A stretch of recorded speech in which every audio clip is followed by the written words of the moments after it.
Well, friends, I have the privilege of introducing the moderator for our next session. Dr. Sandra Lubarsky founded one of the first graduate programs in sustainability, the MA in Sustainable Communities at Northern Arizona University, and chaired the Department of Sustainable Development at Appalachian State University. Currently, she serves as the president of Flagstaff College in Arizona, which is an innovative community-based college focused on sustainability and social change.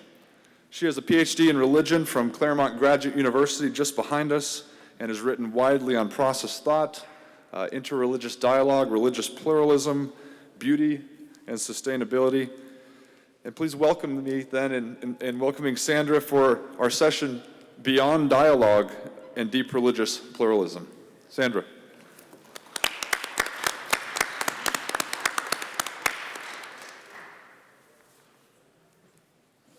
Welcome everyone to this late afternoon session on Beyond Dialogue and Deep Religious Pluralism. And before we get started, I just wanted to give a very quick bit of context for our panel. In 2003, David Griffin and the Center for Process Studies convened a conference in honor of Marjorie Suhaki. And is Marjorie still here? I wonder if, she's right here, so. Oh. Who, on the occasion of her retirement as a professor at Claremont School of Theology and a director of the Center for Process Studies.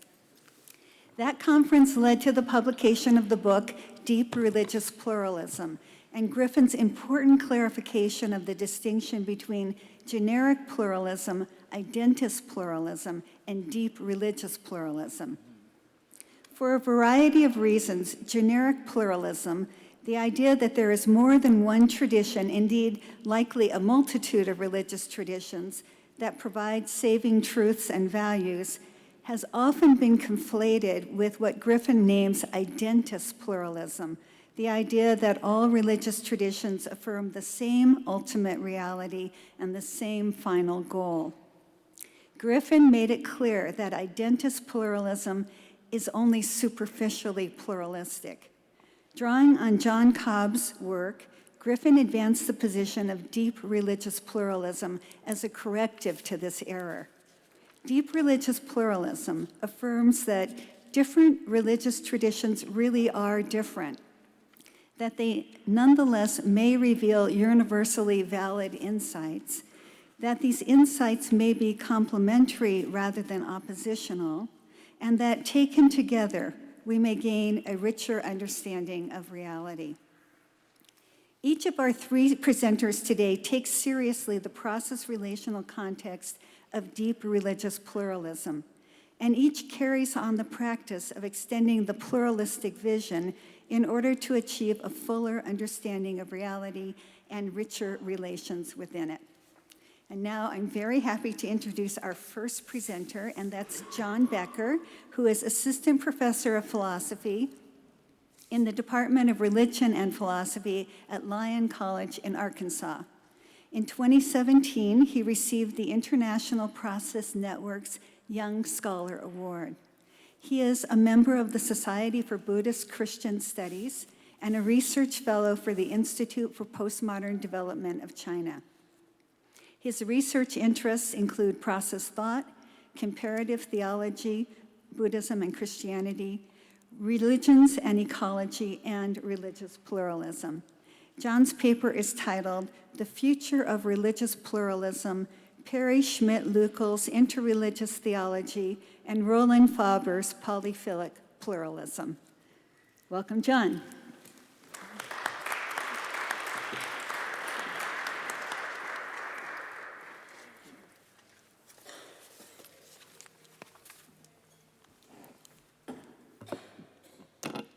Trying something different.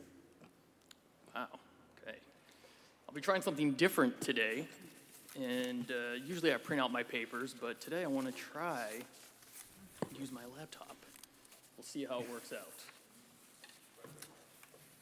out. Yeah.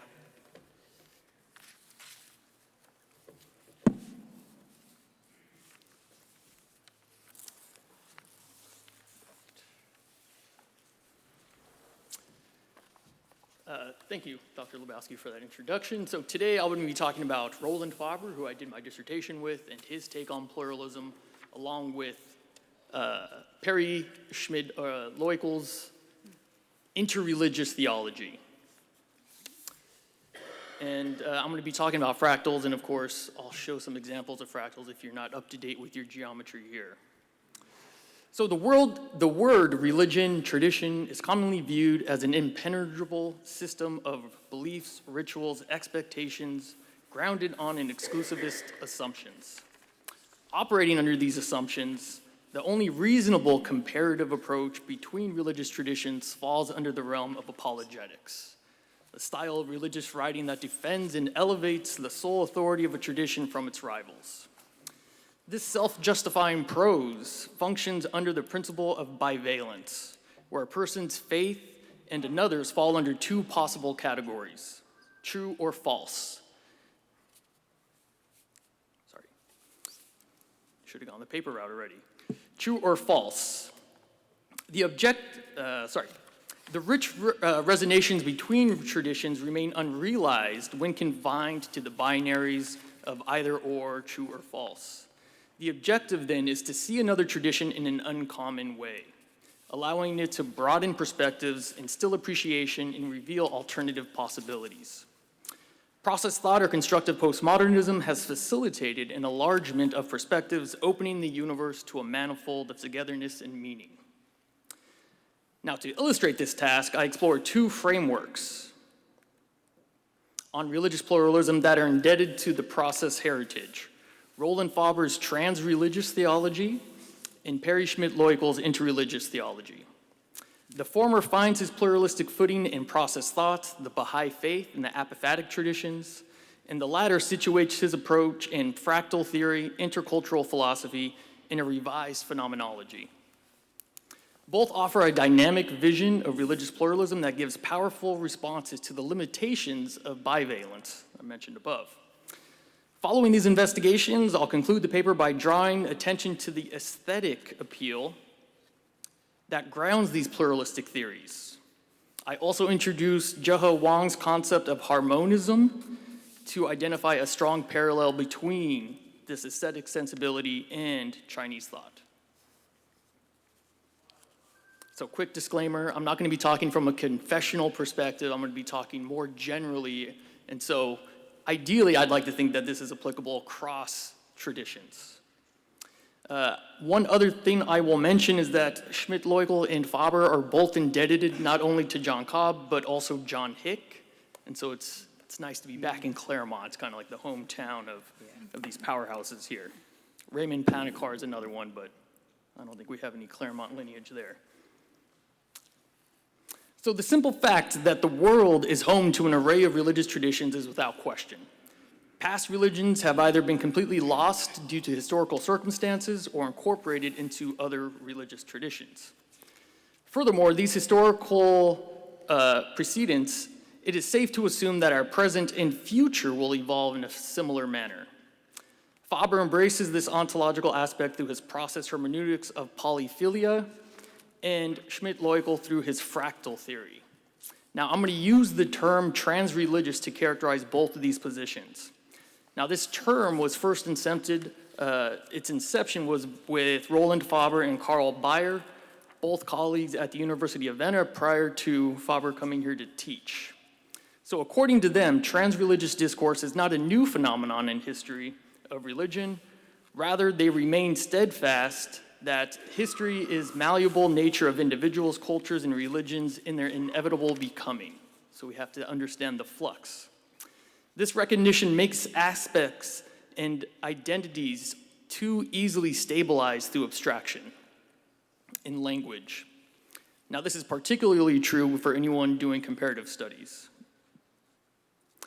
And so Faber, reflecting on the inception of trans-religious discourse, states that it was developed in order to avoid essentialism in interreligious comparison by using a Whitehead process model.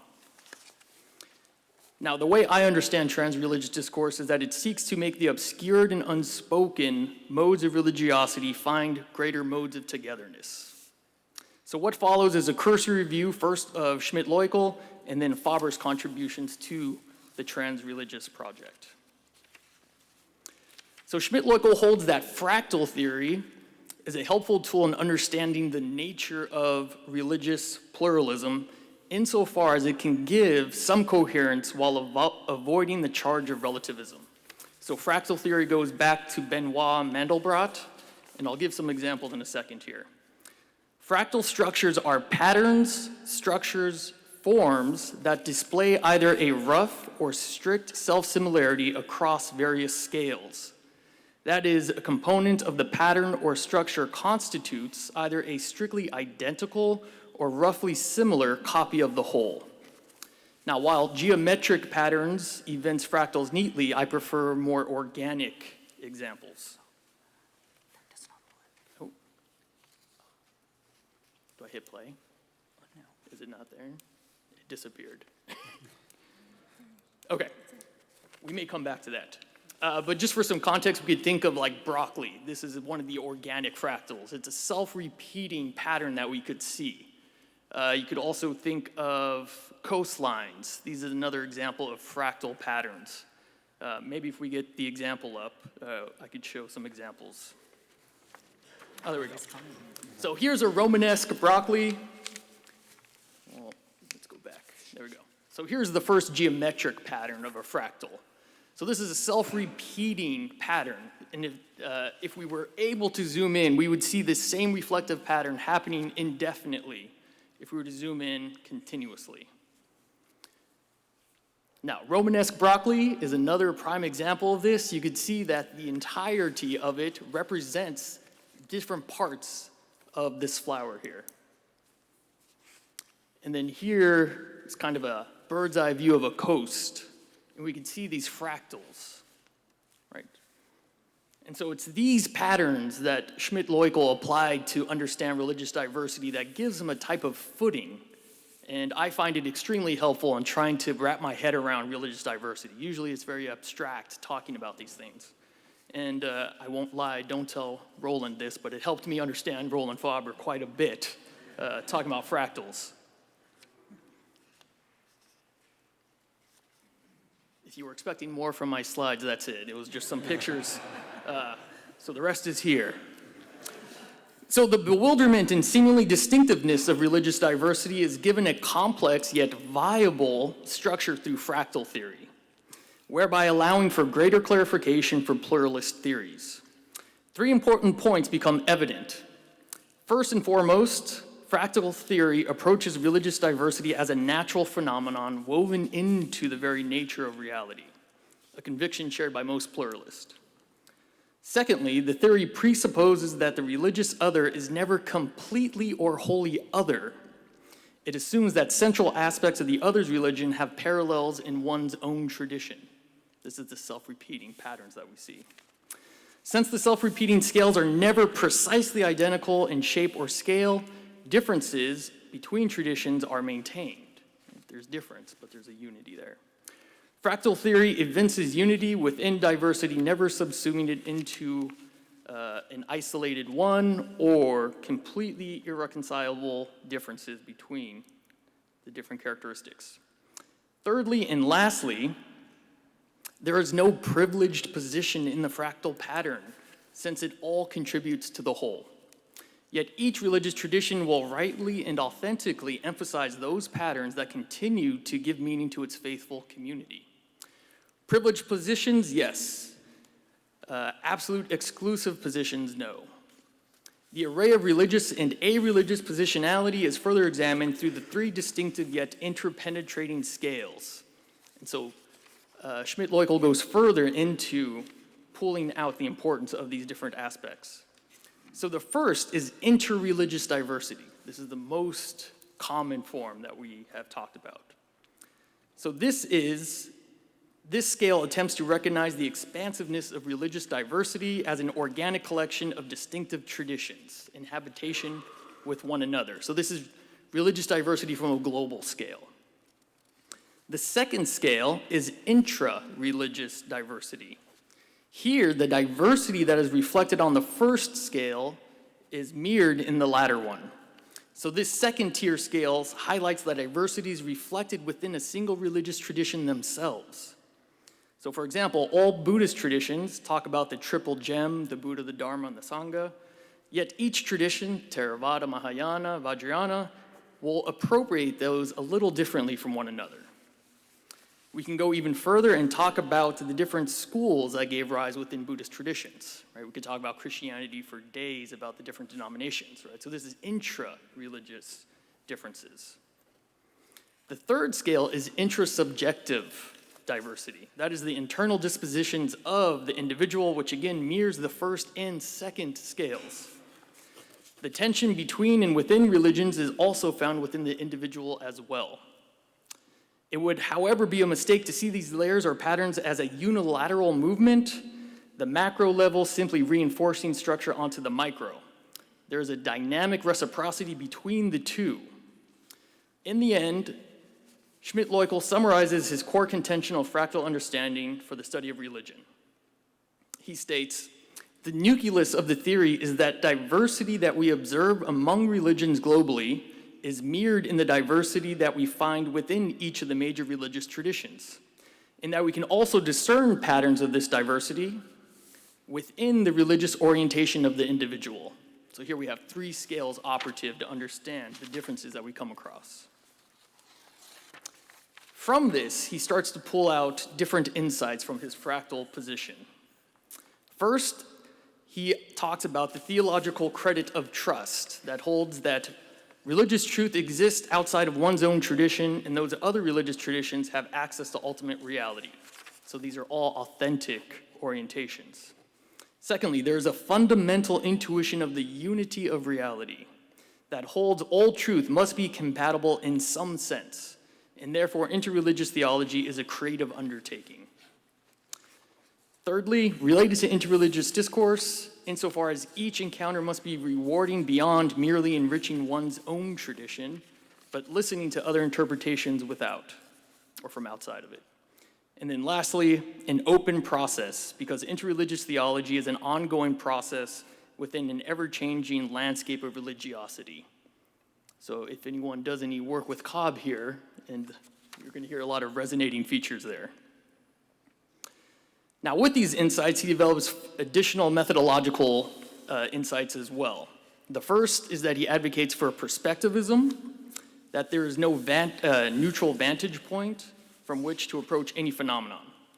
Therefore, it is a confessional project with intellectual openness. Secondly, it's imaginative. Seeing another tradition as a practitioner sees it requires an imaginative leap.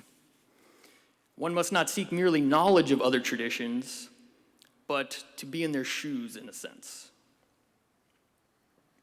Now, these first 2 points culminate in the latter two, which is interreligious theology is going to be comparative and it's going to be constructive.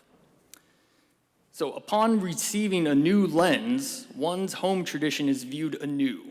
What John Donne refers to a passing over and coming back, what John Cobb talks about mutual transformation. From this new vision, interreligious theologians faithfully construct new modes of understanding from both within and outside of their own religious traditions.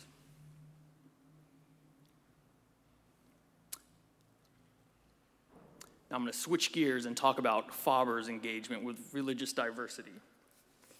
So Faber's engagement with religious diversity seeks to avoid any form of simple reductionism that figures dominantly into religious discourse. So we can think of the one and the many, unity, diversity. Now in themselves they're not bad, but when they become reified, or we get stuck on one as opposed to the other. The epitome of this trap is the God and world relationship when treated as an isolated or unilateral movement. Instead, he offers a pluralism predicated on a process of a dynamic becoming, a unity and diversity that holds together all perceived opposites. We already know what that is, thanks to Andrew Davis here from this morning's lecture. Now, Faber substantiates his transreligious approach via 3 gates of relativity: connectivity, apophasis, and infinite worlds. Connectivity plays a central role by not only maintaining a relational universe, but more importantly, negating substantialist assumptions. Connectivity or relationality draws one's attention to the way in which importance is felt in the universe. Here, an object or an event is defined through its experiences in web of relations. From these experiences, the gate of connectivity rehabilitates a purposeful universe without advocating for a single purpose or teleological end. Naturally, we must speak of structures and systems to orient ourselves in the universe, but to insist on their absolute existence assumes a closed metaphysical system. On the other hand, relativity is not relativism. Reality is a multifaceted, deeply complex web of relations that defies precise structures. But this does not necessitate the belief in an utterly random universe either. In conversation with Whitehead, Faber maintains that the absence of absolute chaos and indifference toward structures of feeling and the potential for progression of ever higher patterns of harmonies in the intensity of feeling is a sign that suggests for Whitehead the immanence of God in the process of the world of becoming. Yet this harmony is not the harmony of logic that lies upon the universe as an iron necessity, but it indicates an aesthetic harmony that stands before the relational universe as a living ideal, molding the general flux in its broken progress towards finer, subtler issues. Oh, Faber. As with Schmidt-Leukel, strict logical formulations of religious diversity are debased in favor of aesthetic qualities. Our categories and structures are malleable placeholders for a dynamic process that employs a different rationale of coherence. This is something I'll return to in the conclusion. Although a central theme across world religious traditions, the Western manifestations, the Abrahamic traditions, have never made the apophatic a cornerstone of religion, which is the second gate of his relativity. The universality of the apophatic ruminations, according to Michael Sells, makes it one of the most promising ways for interreligious dialogue for universal peace, a conviction also shared by Faber. The apophatic is intricately tied to the first gate due to the perpetual becoming signified through connectivity. This processual recognition renders the most absolute assumptions asunder. Apophasis always pierces the fabric of relationality and rationality. Reality exemplifies an open process completely that demands apophatic attentiveness for what once was may no longer be, and what currently is may not be in the future. Furthermore, and paradoxically, the relativistic implications of apophasis are to be found in its absoluteness.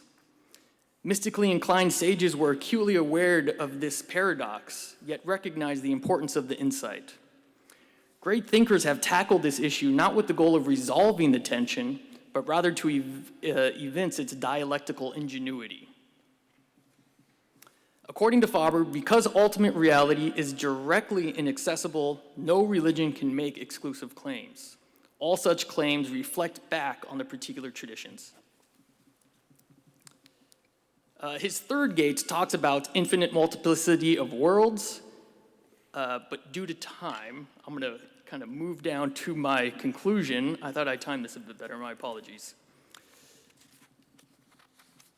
So to summarize Faber, clarifying the ramifications of polyphilia, polyphilia is the love of the manifold, and this is something that is directly correlated with religious diversity. That is, it is something that is willed, acceptable by God, and we are participating in that love of the manifold.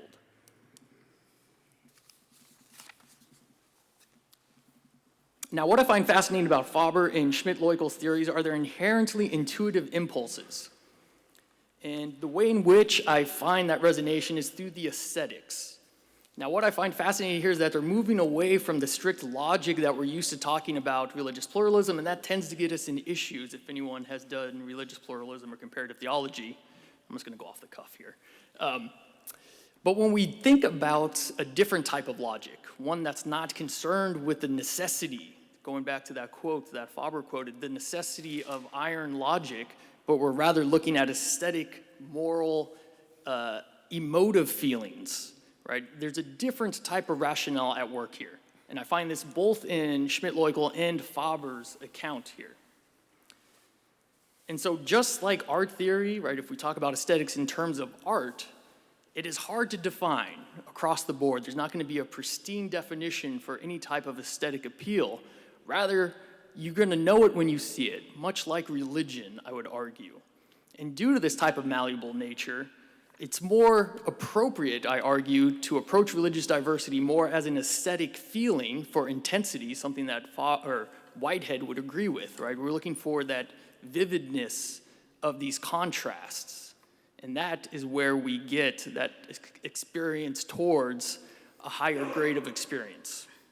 And so, just for the sake of time, that's where I kind of end it. We could have more conversations.